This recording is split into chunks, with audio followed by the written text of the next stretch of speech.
Hello everyone, welcome to my YouTube channel. आपका हमारे YouTube channel पर बहुत बहुत स्वागत है। इस चैनल पर आपको एमएससी फिजिक्स एंट्रेंस एग्जाम से रिलेटेड सारी जानकारी उपलब्ध कराई जाती है और भी ग्रेजुएशन फिजिक्स से रिलेटेड काफ़ी सारे इंपॉर्टेंट टॉपिक्स यहाँ पे डिस्कस किए जाते हैं। यदि आप हमारे चैनल पर नए हैं तो पहले प्लीज़ चैनल को सब्सक्राइब जरूर कर लीजिए और बेल आइकन को प्रेस कर लीजिए ताकि आपको सारे वीडियो के लेटेस्ट अपडेट मिलते रहें। और यदि आपने मेरे प्रीवियस वीडियोस नहीं देखी तो आप उन्हें पर बटन के द्वारा जाके देख सकते हैं। आज इस वीडियो में अपन लेंथ कॉन्ट्रैक्शन को समझने जा रहे हैं, जो कि मैकेनिक्स का एक काफ़ी इंपॉर्टेंट टॉपिक है। इस वीडियो को समझने से पहले आपको लोरेंट्ज़ ट्रांसफॉर्मेशन पढ़ा हुआ होना ज़रूरी है, क्योंकि लोरेंट्ज़ ट्रांसफॉर्मेशन इक्वेशंस का ही अपन यहाँ पे यूज़ करने वाले हैं। तो यदि आपने लोरेंट्ज़ ट्रांसफॉर्मेशन नहीं पढ़ रखा है तो आप उस वीडियो को जाकर के जरूर देखिए, उसकी लिंक आपको डिस्क्रिप्शन में मिल जाएगी। तो चलिए शुरू करते हैं कि लेंथ कॉन्ट्रैक्शन होता क्या, उसको सबसे पहले अपन समझ लेते हैं। तो दरअसल लेंथ कॉन्ट्रैक्शन एक अपने लिए एक फिनोमिना है। ये फिनोमेना के अंदर क्या होता है कि यदि कोई मूविंग बॉडी होगी और उसको यदि अपन को स्टेशनरी फ्रेम से ऑब्जर्व कर रहे हैं तो जो वो मूविंग बॉडी होगी उसकी लेंथ अपन को एक्चुअल लेंथ से थोड़ी छोटी दिखाई देगी। ठीक है ना। इसको अपन इस तरीके से ले सकते हैं, यदि आप किसी स्टेशनरी फ्रेम में खड़े हो और मूविंग फ्रेम में कोई बॉडी है वो बहुत तेज़ वेलोसिटी से मूव कर रही है, उसकी वेलोसिटी कितनी होगी, वो nearer to speed of light के बराबर हो सकती है। तो वो उस वेलोसिटी से यदि वो मूव कर रही है तो उसकी जो एक्चुअल लेंथ है वो अपन को थोड़ी छोटी दिखाई देगी। ठीक है। तो लेंथ में जो ये रिडक्शन आ रहा है इसी को अपन क्या बोलते हैं, लेंथ कॉन्ट्रैक्शन के नाम से जानते हैं। सबसे पहले जो लेंथ कॉन्ट्रैक्शन है इसके बारे में लोरेंज और फिट्जगेराल्ड ने बताया था, इसलिए इसको लोरेंज फिट्जगेराल्ड कॉन्ट्रैक्शन भी बोला जाता है। आइए इसको थोड़ा बहुत अपन समझ लेते हैं। तो पहले तो देख लेते हैं इसमें क्या लिखा हुआ है। One of the most important consequences of the special theory of relativity is the contraction of a moving body in the direction of the motion when it is observed from a stationary frame.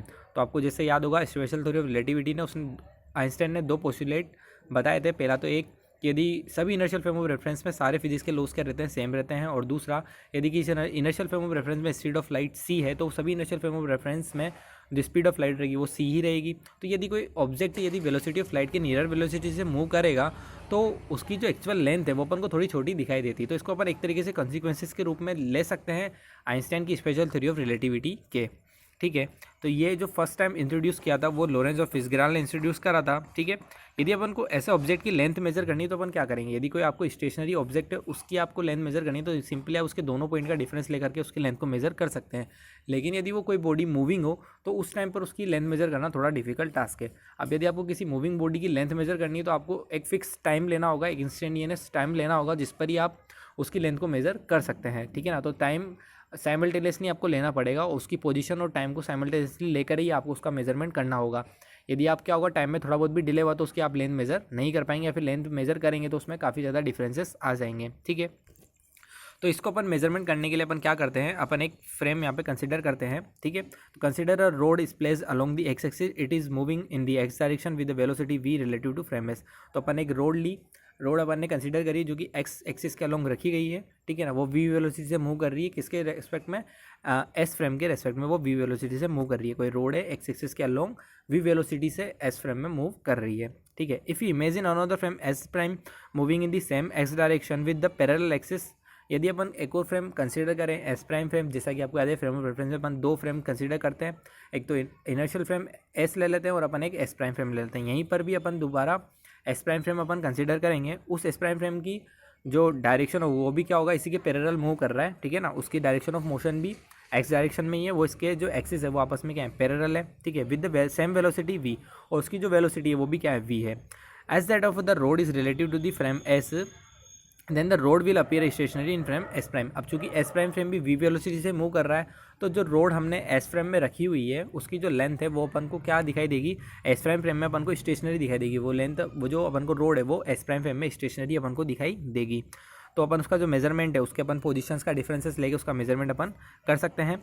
The measurement of the position of the end will not depend on time. अब यदि वो उसमें stationery अपन को दिखाई दे रही है, यदि S frame अपन ने लिया जिसमें कोई लेंथ अपन रोड अपन ने रखी हुई है जिसकी कोई लेंथ है, और उसके रेस्पेक्ट में अपन एक दूसरा फ्रेम लेते हैं एस प्राइम फ्रेम, जो भी क्या हो रहा है उसी वेलोसिटी से मूव कर रहा है जिस वेलोसिटी से जो वो रोड है वो एस फ्रेम में मूव कर रही है। तो अपन को एस प्राइम फ्रेम में जो वो लेंथ है वो अपन को स्टेशनरी दिखाई दे रही है। अब यदि वो स्टेशनरी है तो उसकी लेंथ मेजरमेंट करने के लिए अपन को टाइम की कोई यहाँ पे बाउंडेशन नहीं है, अपन एक्चुअली उसके दोनों पॉइंट का डिफरेंसेस ले करके उसकी लेंथ को मेजर कर सकते हैं। ठीक है।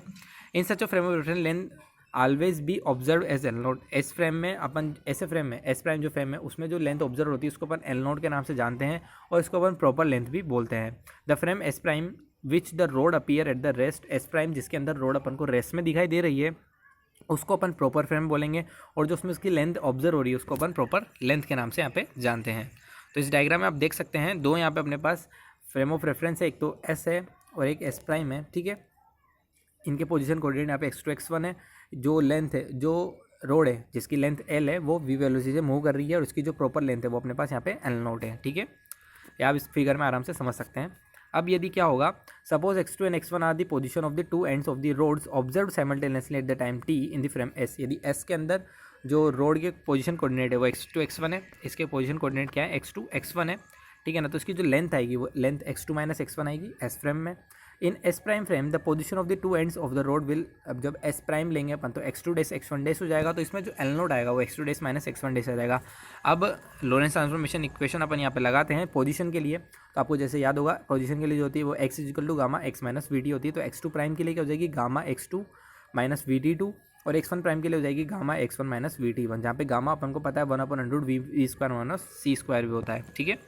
पोजीशन x2 x1 अपन को क्या करनी, साइमल्टेनियसली मेजर करनी, क्योंकि टाइम का डिफरेंस आएगा तो जो उसकी लेंथ है उसके मेजरमेंट में दिक्कत आ सकती है, या फिर मेजरमेंट थोड़ा अलग आ सकता है। तो अपन को साइमल्टेनियसली मेजर करना है, इसलिए अपन टाइम क्या लेंगे, अपन बराबर लेंगे। तो t2 is equal to t1 is equal to t। तो जो l0 आएगा वो x2 minus x1 prime is equal to gamma x2 minus x1 आ जाएगा, ठीक है। गामा की वैल्यू अपन यहाँ पे रख देते हैं। तो यहाँ पे अपने पास जो l0 निकल कर आता है वो गामा l निकल कर आता है, ठीक है ना। या फिर l0 की वैल्यू अपन लिख सकते हैं l upon √1 minus v square और सी स्क्वायर। तो आप यहाँ पे देख सकते हैं कि जो उसकी एक्चुअल लेंथ है l वो 1 माइनस √1 माइनस वी स्क्वायर और सी स्क्वायर फैक्टर से क्या हो गई है, लेस हो गई है, कम हो गई है। तो इसी को अपन लेंथ कॉन्ट्रैक्शन के नाम से समझते हैं कि जो एक्चुअल लेंथ होती है वो फैक्टर √1 माइनस वी स्क्वायर और सी स्क्वायर से क्या हो जाती है, लेस हो जाती है, ठीक है। तो इसी को अपन लेंथ कॉन्ट्रैक्शन के नाम से जानते हैं। तो apparent length of the body in the frame S relative to the which the road is moving with uniform velocity v will be less than is proper length. वो उसकी प्रॉपर लेंथ से अपन को क्या दिखाई देगी, फैक्टर 1/√1 माइनस वी स्क्वायर और c square से अपन को लेस होती हुई वो दिखाई देगी। इसी कॉन्ट्रैक्शन को अपन लेंथ कॉन्ट्रैक्शन के नाम से जानते हैं। यदि अपन क्या करें, मेजरमेंट अपन एक्स डायरेक्शन के अलोंग ले रहे हैं तो वाई और जेड डायरेक्शन में कोई चेंजेस नहीं आएंगे, वाई और जेड डायरेक्शन में कोई कॉन्ट्रैक्शन नहीं होगा, ठीक है। तो इस फिनोमेना से अपन को कुछ रिजल्ट्स यहाँ पे देखने को मिलते हैं, जैसे कि does a moving square will appear rectangle.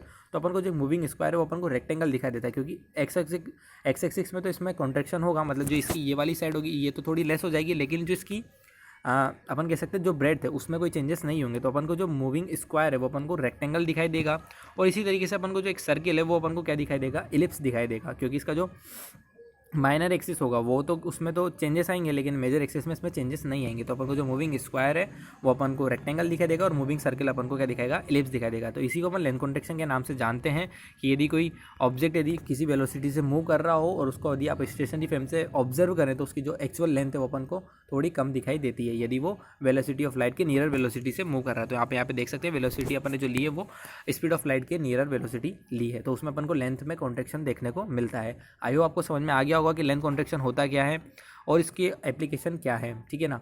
यदि वीडियो पसंद आई तो प्लीज़ वीडियो को लाइक जरूर कर दीजिए, ज़्यादा से ज़्यादा शेयर कीजिए, चैनल को सब्सक्राइब जरूर कर लीजिए, बेल आइकन को प्रेस कर लीजिए ताकि आपको सारी वीडियो के लेटेस्ट अपडेट मिलते रहें। Thanks for watching, please like share subscribe my YouTube channel.